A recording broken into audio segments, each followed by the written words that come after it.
Hi guys, welcome back to the Adaptive Zone podcast. My name's Matthew Boyd. I'm a physiotherapist and running coach. If you enjoyed today's episode, please don't forget to like and subscribe, and if you're so inclined, share it with a friend. Today we're going to be talking about IT band syndrome. Specifically, we're going to be talking about how I got IT band syndrome recently and had to drop out of a marathon because of it. Now, obviously that sucks, and I'm looking forward to sharing in detail the intricacies of my incompetence in this regard.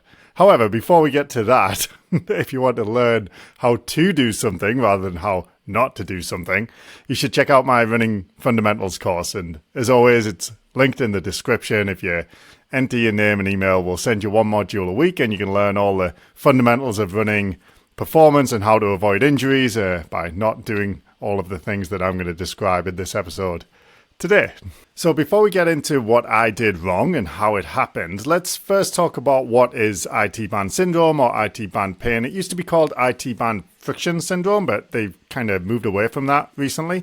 Essentially, most people know what your IT band is. It's a big fibrous band of connective tissue that goes down the lateral aspect of your thigh, which is to say the outside, right? Lateral meaning side. So it goes down the outside of your thigh and attaches into the top of your shin. And usually presents as pain, like quite a focal pain, but can radiate out a little bit from it in certain cases. And it's right on the side of the knee, usually. It's one of the few things that can give you pain on the side of your knee. So if you have pain on the side of your knee and it's aggravated by running, that's usually one of the prime suspects. The IT band is a band of connective tissue that's made from the tensor fasciae lata, which is one of the muscles kind of on the front side of your hip, and the glute max. And they kind of come together and form this band of aponeurotic tissue that travels down the side of the leg and attaches into the side or the lateral aspect of the tibia. It's something called Gerdy's tubercle. Now, just at that end part where that connective tissue band wraps around and attaches into that tubercle on the side of your tibia, it kind of wraps around the lateral epicondyle of your femur. So your femur is your thigh bone, and at the end of it, just where it becomes the knee joint, there's kind of a fattening of the femur. And the fattening, it's one of those, like, you know, on in cartoons and stuff when you see a bone and it has like a long sort of tube and then a kind of two ball knobble thing at the end. Like, imagine the outside bubble, that's the lateral epicondyle of your femur. So if you imagine the band of connective tissue being the IT band coming down the outside of your thigh, it sort of wraps around the outside of that and then tucks in just before it attaches to the tibia. And this tucking in, this is quite important because this seems to be where a lot of the problems come from. So what we used to think was happening is that where it wraps around that edge, we thought it was kind of rubbing back and forth, you know, sort of rubbing on it as your knee bent and straightened when you were running. And that would kind of rub it and cause friction, and that would cause inflammation, irritation, and pain. And that was kind of the working theory for quite a long time, but researchers have kind of moved away from that recently, from what I understand, and they believe it's more related to compression. So if you imagine it's wrapping around that corner, that lateral epicondyle, if you think of a pulley, like a pulley has a sort of cable going into it in one direction, coming out at another direction, and if you were to put your finger underneath the cable where the pulley is and let it get drawn into the pulley, there would be a lot of compression on your finger, right? It would nip. So there's a lot of a compression force results of the fact that the IT band sort of wraps around that lateral epicondyle a bit. And we think when that compressive force on the tissues underneath it, because there's a bursa under there, we think that irritates the bursa in situations where the stresses applied to the bursa from that compressive force are in excess of what it can adapt to. That causes irritation, inflammation, sensitization, and ultimately pain, which is perceived as like a sort of vague but sort of localized pain around the outside of your knee that sometimes kind of refers a little bit further down your leg and a bit further up. And that's certainly what I experienced. At first, I wasn't really sure what it was because it wasn't like this pinpoint. It was kind of around the outside of my knee, but it was actually, I was feeling it a little bit lower. Now, some of that's because our perception of our knee is not as, like, in our brain, it's not as detailed as like our hand, because we don't use our hand for like really dexterous fine control stuff. Sorry, we don't use our knee for that stuff. So the mapping of that part of our brain is not as detailed. So sometimes it's not as clear where pain sensations are coming from. And like I said, this was my experience. I wasn't really sure what was going on. I just kind of had this vague pain on the outside of my leg. And that's how it first started for me. Now, IT band pain typically results as it comes on gradually. It doesn't come on suddenly. It's not like an acute thing. It'll come on gradually over a period of time, and it tends to happen when people are doing more running than they're accustomed to, although that's not always the case. As we know, we expect things to be like, oh, the more I run it, more it hurts. However, we know that some years you'll run a lot and you'll feel fine, and then the next year you'll run kind of less and still develop a running injury. So it's not that simple, but it was the case for me that I was doing quite a bit more training in the month when it came on than I had been in the months prior. And this sort of brings me to specifically with me what went wrong. So if we backtrack a little bit, I'd registered for the Calgary Marathon, and I had it in my head that I was going to do the Calgary Marathon in, is it May? So in the spring, and the early part of the winter, I wasn't training very much. I was working out every day, but I was doing like short runs and strength training sessions. I wasn't biking much, and it's winter time. I don't tend to train as much because I don't enjoy it as much. And also I decided to sort of go full time into my coaching business. So I was putting a lot of energy into that and a lot of time. And you guys who listen regularly know I have a little baby. So any extra time was going into, spending time with him and my wife. And what happened was I was just hitting a very low volume of running per week. I don't remember exactly, but let's say it was like 20K per week. It really wasn't very much considering what I would normally do. And then as things calmed down with the business in like February, and I wanted to start increasing my training volume in preparation for the marathon in Calgary. I knew I was taking a bit of a risk because I knew that I hadn't done enough volume in the couple of months prior to really justify the amount of volume I wanted to do in the next couple of months. So what I decided to do was to stick with the marathon, take the risk, and see if it paid off. Because sometimes it does, right? Sometimes you do that and you're just fine and you adapt to the training and you don't get injured. And sometimes that's not what happens. And that's what happened for me. So as I started to do higher volume training weeks, I was hitting, I don't usually track kilometers, but let's say in minutes or hours, I was maybe doing like 6-7 hours of running a week. And then on the long runs particularly, I started to get this kind of vague pain, but it wasn't so bad. And the first couple of weeks, it just kind of annoyed me when I was towards the latter part of sort of a 2.5-3 hour run. And then I was going for like a 3.5 hour run. But by the time I got to like 2:45, it got really quite bad and I couldn't keep running. So as I tried to keep running more, the pain was just getting worse and worse. That made me limp, and eventually I had to stop. And that happened one week, and I actually had to walk home because I was about like 7K from home. So it took me like an hour to walk home or something. And that happened. And then the following week, in true moron style, I thought, oh, well, that was just a one-off. I'll just try it again. And I tried exactly the same thing again. And of course, exactly the same thing happened again. It just happened like half an hour earlier, and I had to walk home for a good hour again. So yeah, do as I say, not as I do, I guess, is the message there, because that was a really stupid thing to do.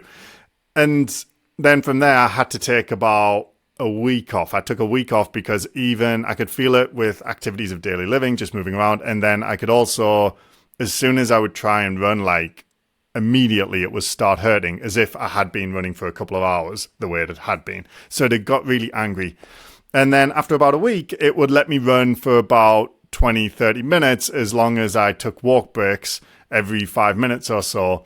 And that's where it was for that was about 3 weeks ago now. So that's what happened with my IT band. And it presented very typically. So it would hurt the more I run. If I didn't run, it wouldn't hurt. And when it was angry and flared up, I could find the bit that hurt. So I could palpate, which means press on, the IT band just where it inserts into the tibia. And it was really sore right there. Now, that's not always the case. It just doesn't always hurt when you press on it. But it will present in a pretty reliable way, as in, I run more, it hurts more, right? Which is different from other things. Some things like tendon pain, for example, that will typically hurt a lot more at the start, then kind of warm up a bit and then hurt later in the day. Or let's say plantar fasciitis does a similar thing to what I just described, but then it really hurts the next morning, right? So they have these different presentations, and IT band, it just tends to be like, not too bad, bit worse, really bad, really bad, have to stop. And that's kind of how it goes with IT band pain. So as stupid as this whole thing was, I thought it might be helpful for you guys and try and, make the best out of a bad situation to talk about how I think this happened, what I would have done differently to avoid it, and now that I have it, what am I intending to do based on the evidence that's available and just kind of my own clinical experience working with people who've had this problem. And so we'll get to what I'm actually doing about it in just a sec, but I wanted to take a moment to talk a little bit about the research around IT band pain and what is usually recommended in terms of treatments for it, or things that are common. So the easiest way I find to get a sense of what people are typically doing is just to Google it and Google a few different search terms and see what Google suggests as questions and the videos that pop up, the search results that pop up, what comes up at the top, what's recommended. And in my experience, it's usually not very good. It's usually stuff that is very passive. It is stuff that has no evidence or very little evidence, or what evidence there is usually shows that it's not that helpful. And that's the case with most running injuries. And I would say that's pretty similar with IT band pain. And when I was doing a little bit of research in preparation for recording this episode, I came across a really nice review paper that was written recently in 2022 by a researcher named Fried and her colleagues. I can't remember the name of the university. It's in like a Scandinavian country.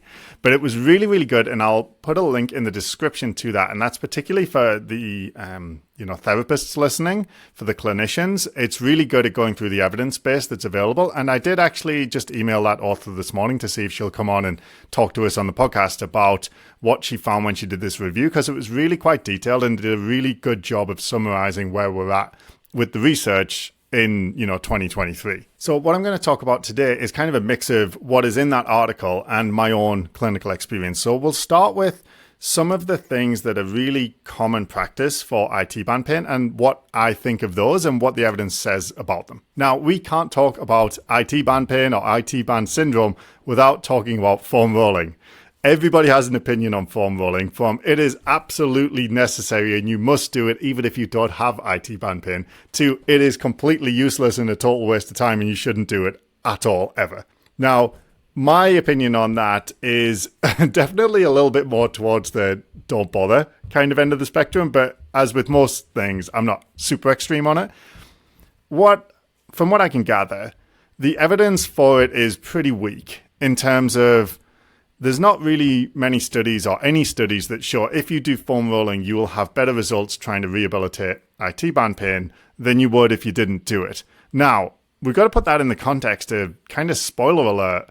We don't really have any evidence to say what does work. There is really a massive paucity of research that shows good, effective interventions for IT band pain. And foam rolling is no exception. What the evidence does seem to say is that foam rolling causes temporary relaxation of muscles in terms of reducing muscle tone, which a lot of people kind of hypothesize might help with IT band pain because it's a compressive issue. So if you were to reduce the tone in the muscles that feed into the IT band, you might reduce that compressive force down at the bottom of the IT band where it wraps around the lateral epicondyle and thus help. Now, you have to put that in the context of the research that shows that foam rolling or other massage therapies of any kind reduce muscle tone tend to have a temporary effect. And it might only be in the order of minutes, right? So you might be reducing tension in the musculo-fascial system down there for a couple of minutes. Now, realistically, is that going to help all that much when you're going for a run for 1, 2, 3, or 4 hours?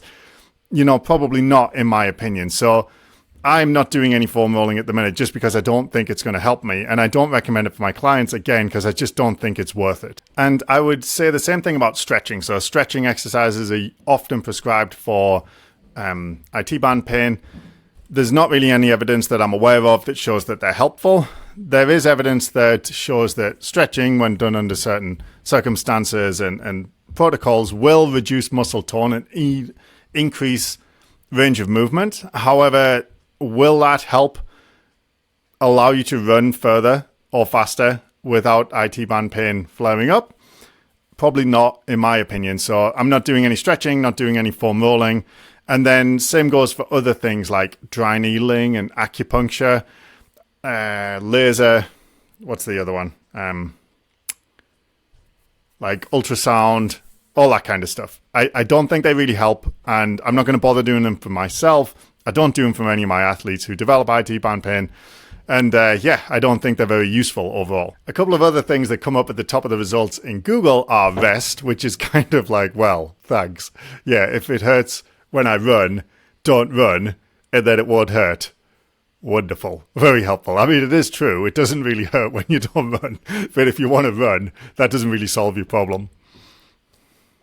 And then the other one is ice and anti-inflammatories. Now, again, I haven't really dug into the research on this, but if you look at the effects of things like ice and anti-inflammatories, they tend to be temporary and they tend to reduce pain. And that's great. But really, the problem with IT band pain for most people and for me is not that I'm in like complete agony and I can't do my job, right? So reducing the pain isn't really going to help that much. What is happening is when I'm running, the pain is gradually building up to a point where I can't run enough. So the real problem is I can't run enough, not I have pain. So taking painkillers or ice to modulate or reduce pain really isn't going to help me that much unless it allowed me to run further, which it's not really. Like it might allow you to run for another 5, 10, 20 minutes. But unless you're going to carry ice around with you and rub it on yourself while you're running, even if you did that, it's probably not going to help, right? So really, I don't think ice or anti-inflammatories are any significant utility when treating IT band pain. Another thing that you see a lot is strength training interventions which are designed to target specific muscles, usually the gluteal muscles, in order that it alters your running technique. So this one I'll have to unpack a little bit. When you go running and you land and you go into something called knee valgus, which if you imagine a kind of knock knee running type movement, like the knee coming inwards towards the other knee, they call that valgus. When that happens, the pressure underneath the IT band increases quite a bit when you compare it to not doing that movement so much when you're landing.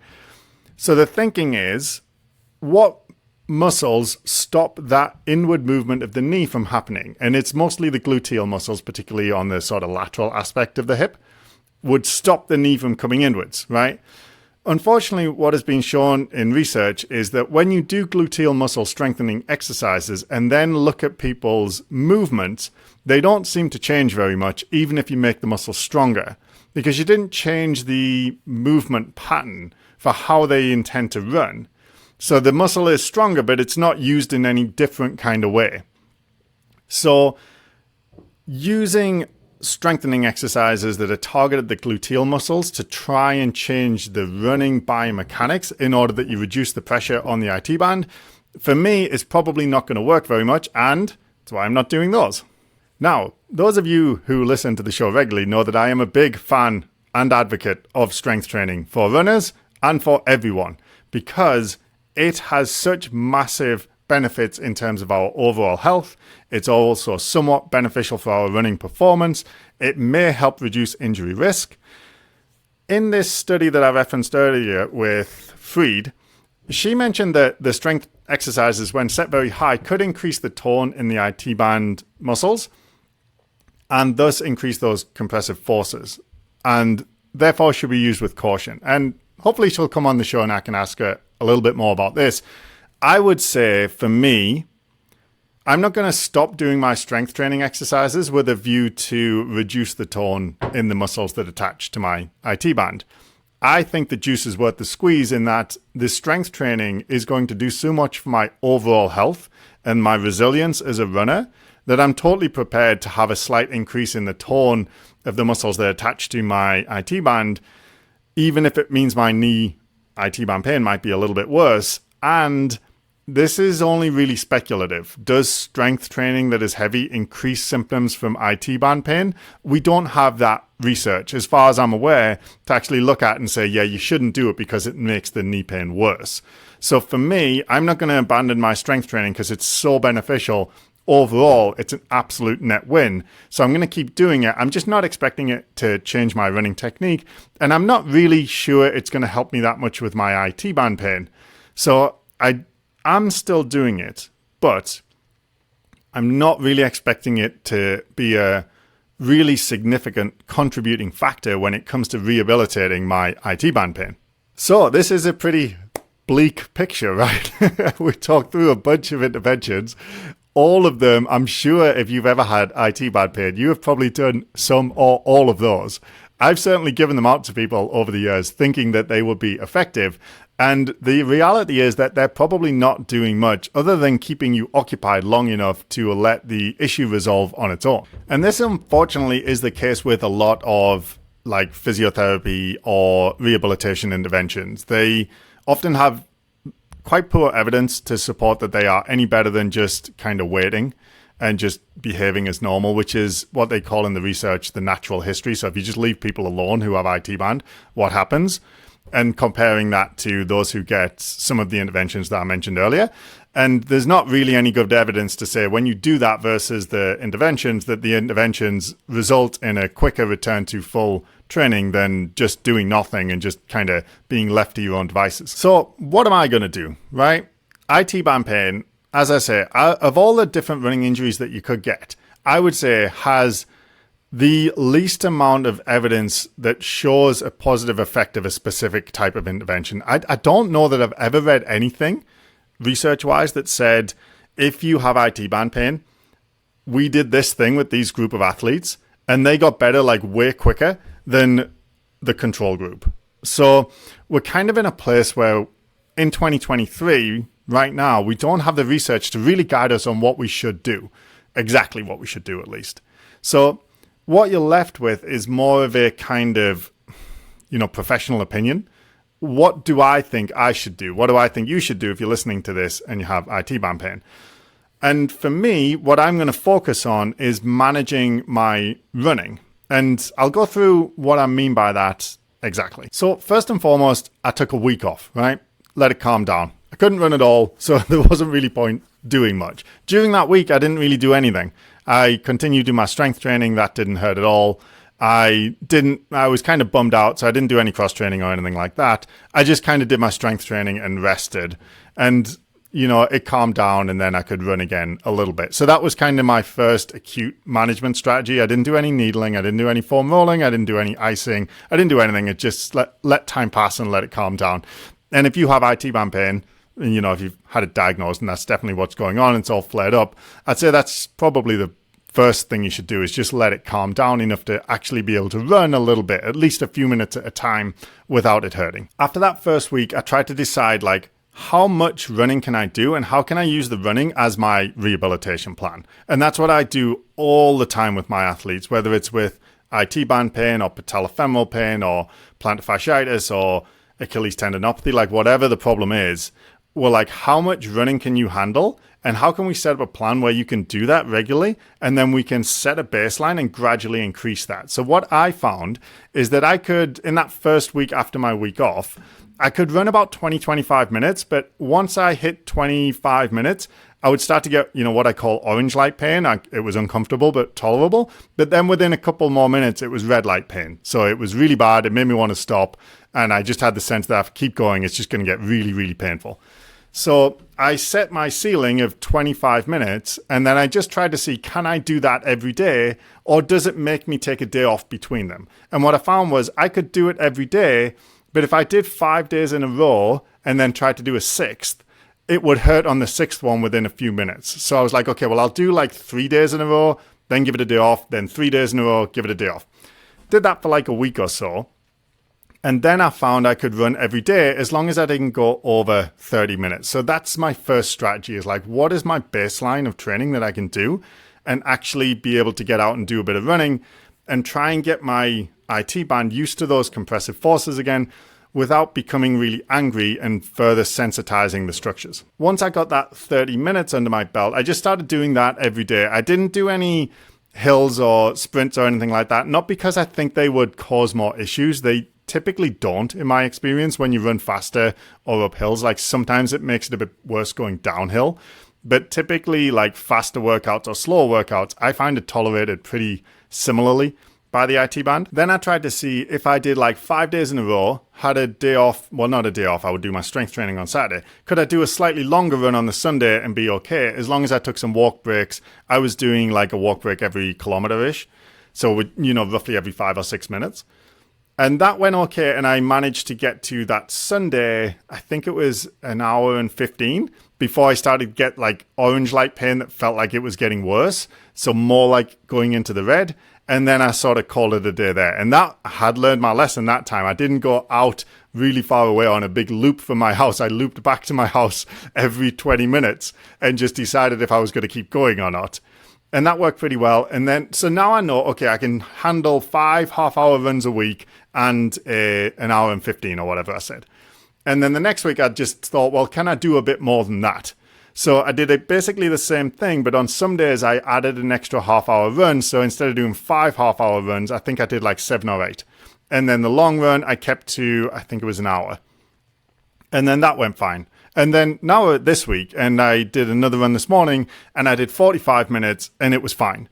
So you can see what I'm doing here is just trying to establish what is the tolerance level of my IT band currently, and then how can I add a little bit more to that next week without being too ambitious and really flaring it up. And this is a very simple but kind of difficult strategy to actually execute, especially if you're trying to do it on your own. That being said, trying to establish a baseline is really the first port of call if you've got a running injury, is like, what can I do? Okay, next week, can I do a little bit more? So that's the first thing to do for IT band pain. The second thing is cross training. So for me, I just leaned into my strength training, again, not because I think it's going to help me a ton, but because I wanted something to do to stay fit. And, it's a time of year where I have more motivation. I was running more because I was feeling good and I wanted to get out there training again. So because I couldn't I couldn't run as much, I thought, well, I'll do more strength training. So I started going for longer and heavier sessions 2 or 3 times a week instead of just the kind of 1 or 2 half-hour sessions. And that keeps me occupied, keeps me training, and I get the strength benefits, that in terms of longevity and health, and in terms of running performance, I will be accruing those for later in the year. So that's my first 2 things, is establish a baseline, get running again, and start using running to rehabilitate the injury. Second thing is increase my strength training a bit because I have more time and I might as well be doing that if I can't run as much as I want to. And then the third thing I started doing was cross training. And I have an episode on cross training. If you scroll back in the feed and just look for the episode, I call it cross training for injured runners or something like that. That goes through how to do cross training well. And when I say cross training, what I mean is substituting an endurance workout that you can do like for like with your running workouts. So if I was supposed to do a 1-hour run in zone 2, I would just switch that for a 1-hour bike ride in zone 2. If I could do that without my IT band hurting. And in this case, I could. So some people, when they get IT band pain, they can't tolerate cycling or running or even swimming sometimes. But others, like me, cycling doesn't seem to bother it at all. Like, certainly not in the amount. I've gone up to 2 hours and it was fine. So what I started doing was just trying to increase my cycling volume across the week, again, so I can continue to build my aerobic base without irritating the IT band. And what I'm going to gradually do over the next few weeks is wind the cycling down and as the running increases. So my overall training amount of time each week is going to stay about the same, but my cycling amount is going to come down and my running amount is going to go up. Okay, so I modified my training load, established a baseline, and I've been gradually trying to progressively, slowly but surely increase the amount of running I can do each week without irritating the IT band. That is the primary strategy for addressing this problem for me. I increased the strength training a bit. I don't really expect that to fix the issue, but it's worthwhile for other reasons. And I started cross-training. For me, that was mountain biking specifically because I enjoy that. So I've been doing more mountain biking, 2-3 hours a week. And then finally, the last one, which if you have IT band, you're not going to enjoy hearing this one. And that's what I mentioned at the start of the episode, is I switched my race that I was planning to do from the full marathon to the 10K. And that wasn't an easy decision for me because I really was excited to do the marathon and that's what I'd been training for. That's what I wanted to do. But I knew that the amount of volume that I could tolerate when I got injured was not high enough to get me through the marathon in a performance that I would have been happy with. And I knew that if I tried to get back to that volume and then fit a taper in all in the, month or what it was left before the race, I would almost certainly flare up the IT band. And that's just from years of working with people to get through this issue. I know that it takes time, like months. I don't really expect this IT band issue to be gone for me for at least the next 2 or 3 months, where I can train without worrying about it anymore. And that can be a really bitter pill to swallow. Like for me, it sucked a bit, but I didn't have my heart and soul set on doing this marathon, and I'm just going to do the one in the fall instead anyway. So that's my intention. But if you're struggling with IT band pain at the minute, you may want to have a serious look at your race plans and think about rescheduling if you've got particularly a longer race or a race that you're planning to do higher volumes of training, like weekly volume of training for, because IT bands don't like high volume. So if you're doing endurance running, most people agree that the more volume you do, the better your performance. Like there's obviously a lot of nuance to that. But if you are wanting to put in your best performance at a race and it's coming up in the next month or two and you've got IT band pain so bad that you can't run more than half an hour like me, those things don't really match.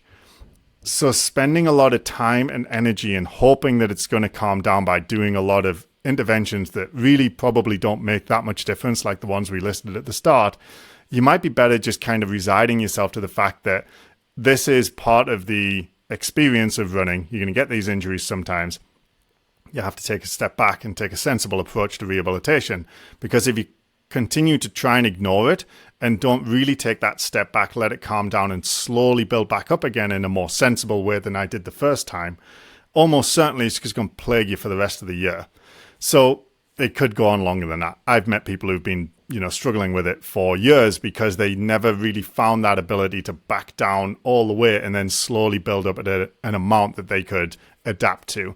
And that's the last one, right? And you see how they're not very much fun, right? All of those interventions, just changing the amount you're running, taking a rest week, cross-training, changing the race plan, changing your training plan for the year, like they suck. They don't make very good videos to share on social media. You can't put a fancy video of an exercise or a running technique drill or anything like that and say, this will fix your IT band pain. None of that stuff is really going to work. What you need to do is really take a step back and treat it properly and kind of just be a grown-up about it. And it sucks. And that's kind of what I had to do. And then the final takeaway for me was to look at it as part of a story. I've had a really good few years running injury wise. If you've been listening to this show for a while, you might remember that I had every injury under the sun in my first 5 years of running when I took it up maybe a decade ago, maybe a bit longer now. And I got injured every year and I really wanted to do a marathon. I had to pull out multiple times because of injuries. And that's actually what got me interested in running injuries in the first place, and ended up making that my special interest as a physio, and then I became a running coach, and that's how I got into it, right? I wouldn't have done that had I not had all those injuries. But then because of what I'd learned, I did manage to successfully train for, 5 or 6 years without any significant injuries. I definitely had injuries that made me alter my training, niggles that made me proceed more cautiously. But learning how to do that, I think, is part of becoming a more intelligent runner, because the key is consistency. So if you can keep training regularly by making these modifications, over the long term, you're going to do better because you'll stay in the game longer. Seeing this as part of the story of my running journey is a reminder that just because I've had a good few years where I haven't got injured, I'm not invincible. And if I do stupid things like not training very much and then trying to ramp up my volume far too quickly, even though I knew it was a risk, I'm just going to get injured just like everybody else. I didn't mention at the start that a lot of other things were going on that probably didn't help. So the little guy, I think they call him sleep regressions or something. So he's been waking up 2 or 3 times a night every day for the last 2 months. It's brutal. So my sleep has been bad. Because of quitting my job, going into running coaching and physio full time in my own business, that was stressful, right? I was working a lot and there was a lot of uncertainty.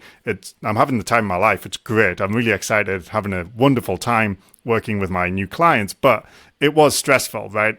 Quitting your job and going to work for yourself is going to be stressful no matter what. There's no easy way to do that. So there was worse sleep, and more stress. And we know that that reduces adaptive capacity. We know that those things make people more likely to get injured. And the other things that they do, which kind of compound that problem, is the stress particularly, but also the just kind of being tired. I wasn't eating as well as I normally do. Like, my diet wasn't terrible, but it wasn't, I would say, usually it's good or very good. It was kind of meh. It was kind of okay. So that was a problem too. So I had the nutrition, I had the sleep, and I had the stress. And then I made the stupid mistake of ramping up my training too much too soon.